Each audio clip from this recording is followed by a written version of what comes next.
Exclusively You, the New World of Work. Jacqui leads all talent strategies for the company's rapidly growing global workforce.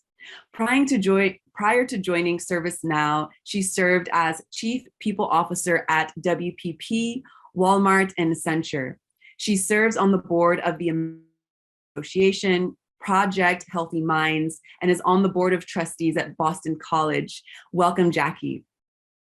Darcy is also joining this conversation and is the Senior Director of DEI Strategic Partnerships, Community, and Brand Impact at ServiceNow.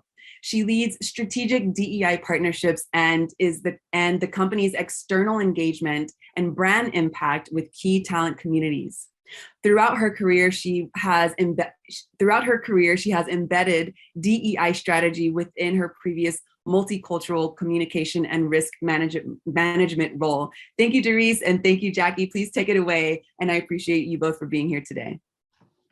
Thank you so much. And I am excited to be here and excited to share the stage with Jacqui. I feel the same. Thanks for having us. And Jacqui and Darcy, before we hop into it and I hop out of the scene, I'd love you to, first of all, thank you, ServiceNow, for sponsoring our summit. And thank you all for spending your time with the Power to Fly community. I'd like to kick it off with both of you introducing yourself to the Power to Fly community. Jacqui, I'll pass it to you. Sure. Thank you. And I appreciate the time that you all are putting in to just hear us out on this really important topic.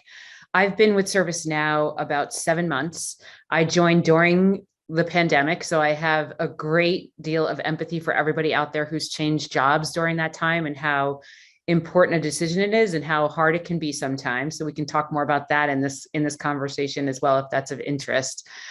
Before that, though, I did work for some great companies, including WPP, Walmart, and Accenture, where they were awesome classrooms to, I think, prepare us as best as we can for the work ahead that Darcy and I are working on here at ServiceNow, putting our people at the center of everything we do. So again, thank you for the time. Darcy. And I echo Jacqui's sentiment. Thank you so much. It's an honor to be here and to have the conversation with the Power to Fly audience.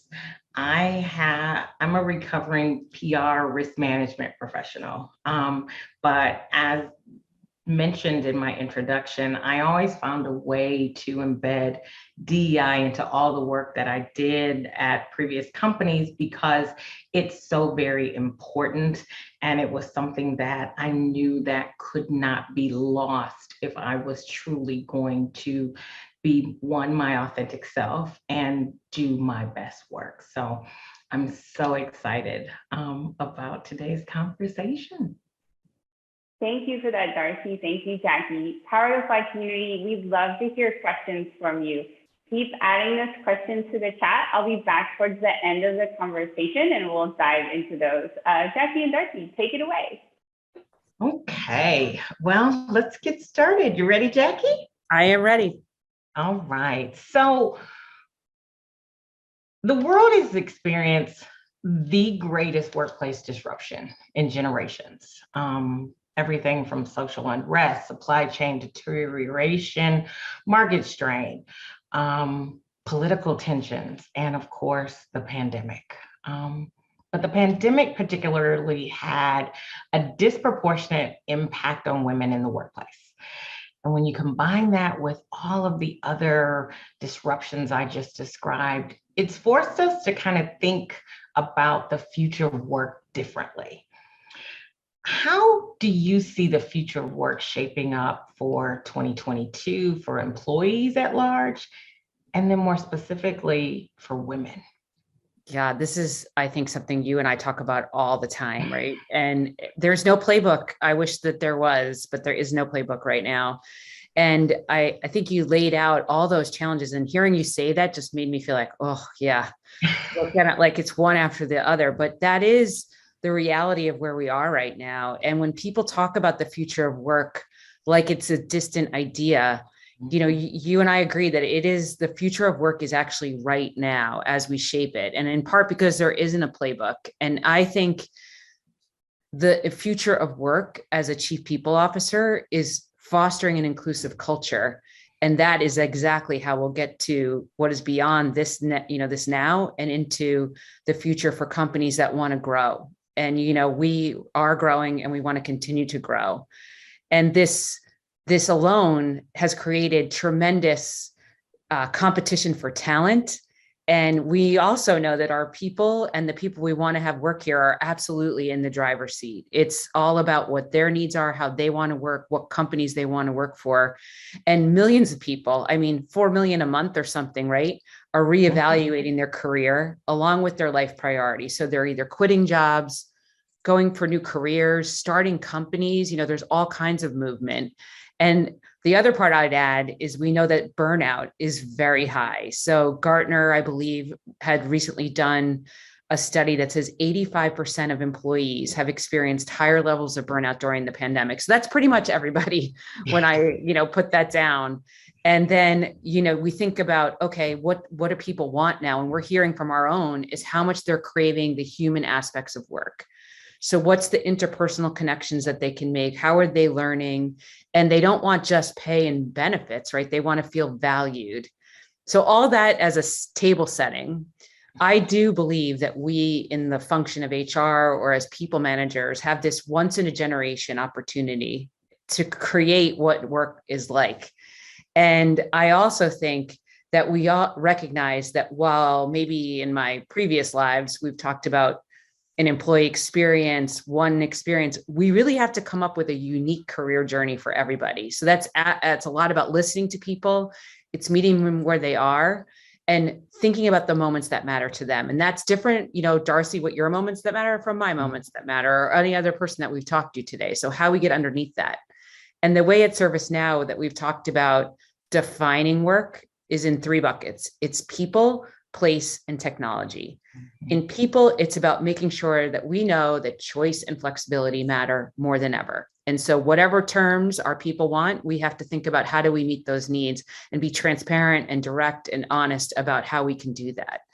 And then in the place, we're redefining what it feels like to come into an office. It's not just about, attendance check, somebody was here from 9 to 5 or whatever your thing was, that it's why are you coming there? Is the purpose of it to connect to people? Is it to get better with, ideas? Is it to get, some kind of reinvigoration or capability development? And then technology, obviously for us, is something that we're leaning really heavy on so that we create experiences for our people when they come to the office that are easy and simple and very targeted to what they, personalized. Now, you asked me a question specifically about women, and the other studies that we've all read from McKinsey with leanin.org do absolutely point to that this pandemic and all these other crises that we're facing have disproportionately affected our women. And I would say even more so our women of color and our other, sort of underrepresented team members. And I think that if you have people, place, and technology in the center of how you're thinking about the future of work or your inclusive workplace, thinking even deeper specifically about how these people who are so important to our workforce, because creativity, innovation, we believe it's one of our values, right? Create belonging is part of what we want to have as our workforce. So we have to do 3 things. We hire with intention, making sure that representation and giving people the opportunities to have opportunities is really important here. That we're enabling our people, that we're absolutely advocating for our people to not only do their jobs really well, but to be their authentic self. And we're empowering self-ID as a really important part of that in our strategy.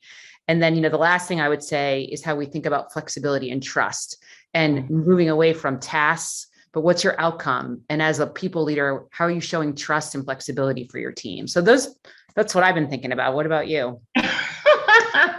Well, maybe not as much as you, but I know that there are a few things that you said that struck me. So we all want to live and work in a location that adds values, to our lives. And as DEI practitioners, or as the DEI practice continues to evolve, the opportunity to reimagine how we work, it improves all workplace practices and the overall employee experience.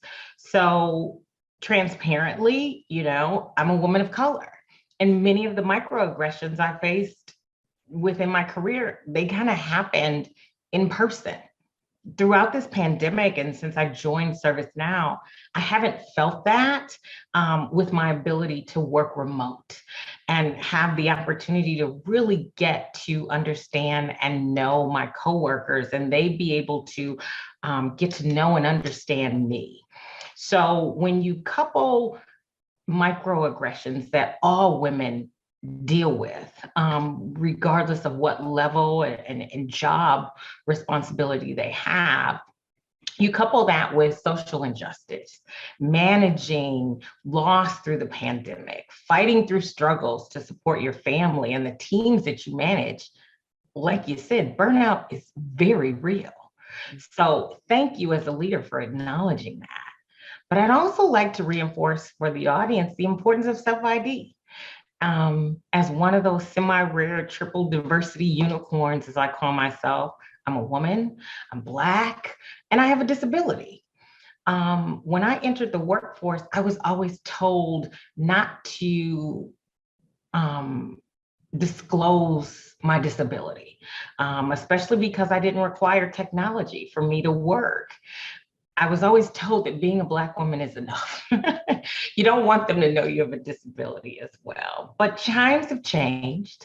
The war for talent is constant. And I just want to reinforce for the audience what you said, that self-IDing doesn't make you a token candidate or a hire.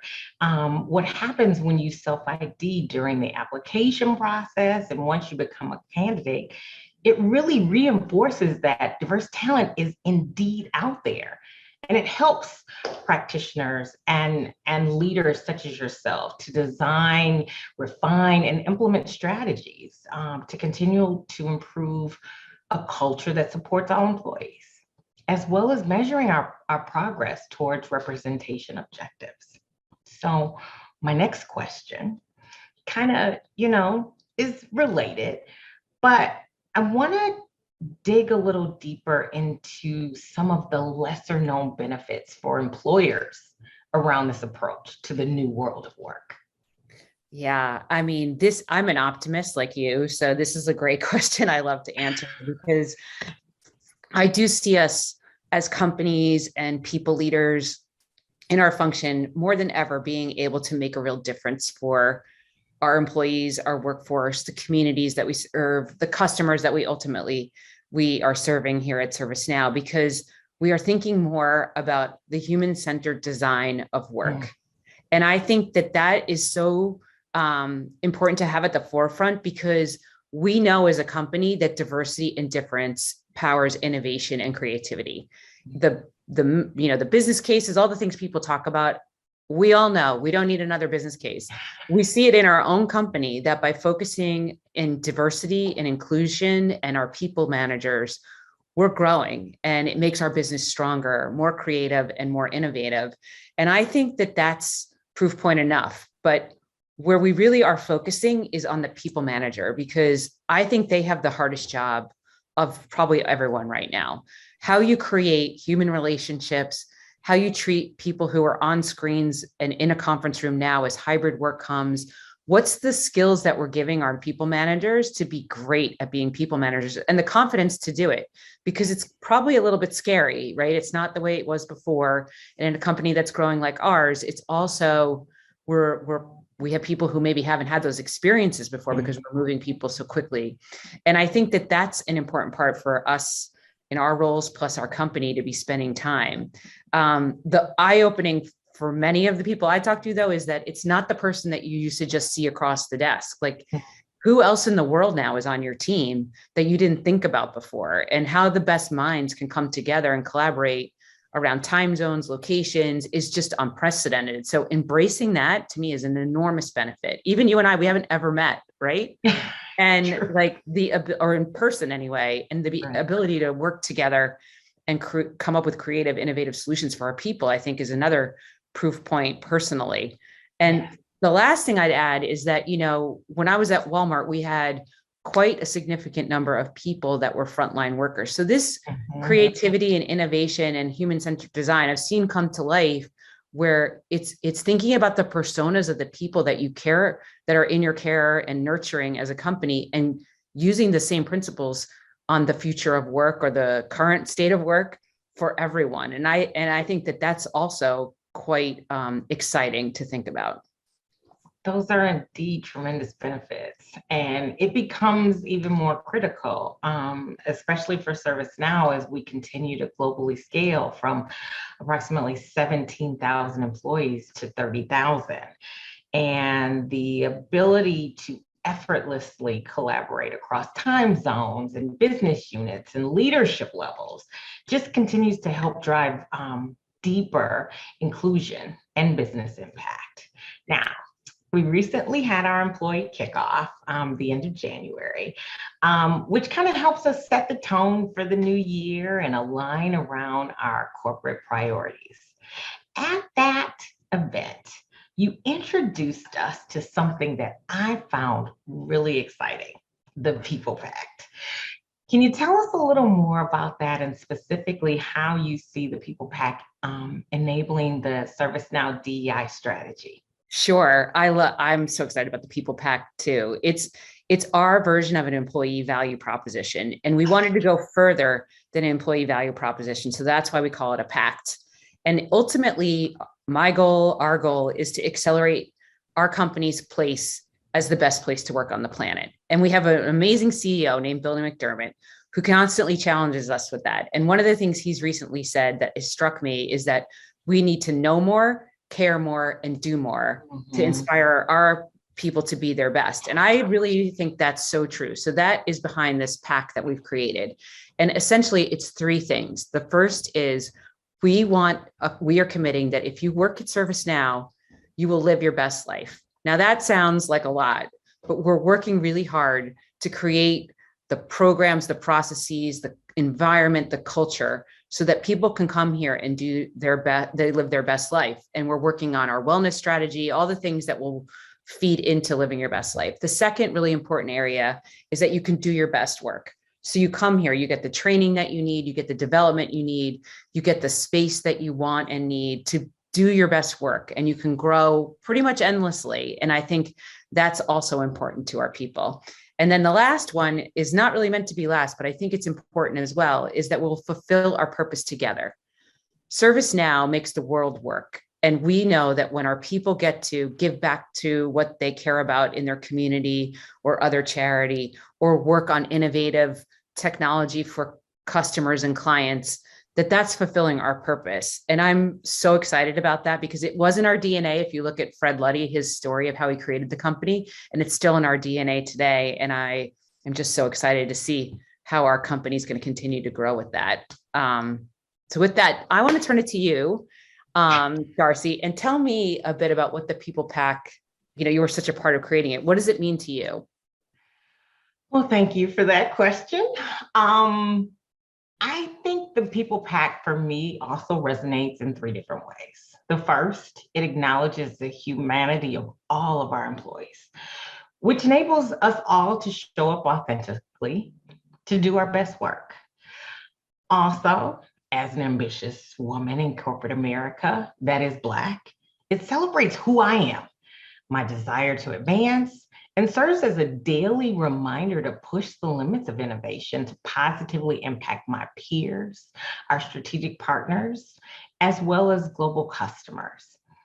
Finally, I'd say that it clearly states ServiceNow's commitment to my growth, learning, and development, as well as all of our employees. So while I don't want to end this conversation with you, Jacqui, I know the time is winding down. So I'd like to know, what is one thing that you'd like to leave with our audience? Oh, well, I think this focus on people, places, technology with intention, with purpose, and how you think about those things can be something that we all take forward. Love it. Love it. Mona, I know that we have questions in the chat. Wasn't sure if you wanted to come up and share them. Hi, Jacqui. Hi, Darcy. It's Wendy. I'd love to make sure we address some of those questions from the chat. Jay, thanks for sharing your love and that nice comment. I also love this people pack. I thought we could take the second question from Shelby to start off with. Shelby says, I love the concept of empowering people to live their best lives. How do you ensure that people feel cared for at ServiceNow? What exactly has been implemented to prove this besides just stating it? Does that one sound, maybe Darcy, you're the right person for that question? I think I might defer to Jacqui. Sure. And then I'll be able to kind of provide my perspective because she has a holistic global view. So we start first by listening. We do a lot of listening to our people. We have surveys, like I'm sure many companies do. We have pulses, like, probably many places do, but we're constantly listening. Even after a meeting like this, we would have a poll about, like, how did you feel? What did you learn? Do you feel better about something? Do you understand it? Like 5-6 questions, nothing really too intensive, but constant feedback, which feeds into what the people team, that's what we call our HR team here, is building and addressing and pivoting if it's not right. So I'll give you a few examples. We recently rolled out a number of wellness programs that were tied to family, like having a family, wanting to bring up a family, all the, the things that you might need help with bringing up a family. And we globally rolled out a number of those programs. We have thought about what is it that people need for time off. We have unlimited PTO. We have the talk with our leaders around what other things should we be implementing, and teams are talking about wellness days where the whole team, takes the day to be reflective or focused, whatever it is that team leader is experiencing. And then I also would add, back to my point about people managers, we are talking a lot about how do you build trust and have clear communication, but also safe places for people to tell you how they feel. And it doesn't have to be only about work. So it's safe places for you as a person. And I know we'll probably go through so many, but Darcy, any others that come to your mind? One big thing for people to understand, Jacqui brought in a chief equity officer, which in this time, in this moment, is so very important. And when you start to combine all of the things that Jacqui mentioned, and you have a leader focused on equity for all, it's really going to help to embed all of the programs and the strategies and just into our DNA. As a younger company, we have the opportunity to pivot. We have the opportunity to use the feedback, and Jacqui is honest. They ask for the feedback and you see it. And generally it takes no longer than a week or two. So kudos to her and her leadership team. It's just becoming part of ServiceNow's DNA to make a difference, not only for its customers, but for its people. And I truly can say that this is the first time in my career that I feel this. I want to do some of those heart emojis for. So unfortunately, we're coming up on time. I'd love Jacqui and Darcy to give one last kind of goodbye to the community, let them know where they can find you. And then I've got a final message about the ServiceNow virtual job fair. So Jacqui, it's all yours. Darcy, you go first. What I want to leave with all of you all is that in spite of everything happening in this world around us, every day we wake up to something different. And selfishly, I'm speaking to the women. There are companies, ServiceNow being one, that's looking for you and your talent that you bring. Shameless plug, visit our careers page. Take a look at all of the exciting opportunities. And if you don't see anything that interests you today, come back next week. We are continuing to grow and scale. But it's a great company. I have amazing leaders such as Jacqui that I can look up to and speak to. And I just can't say enough. Well, right back at you.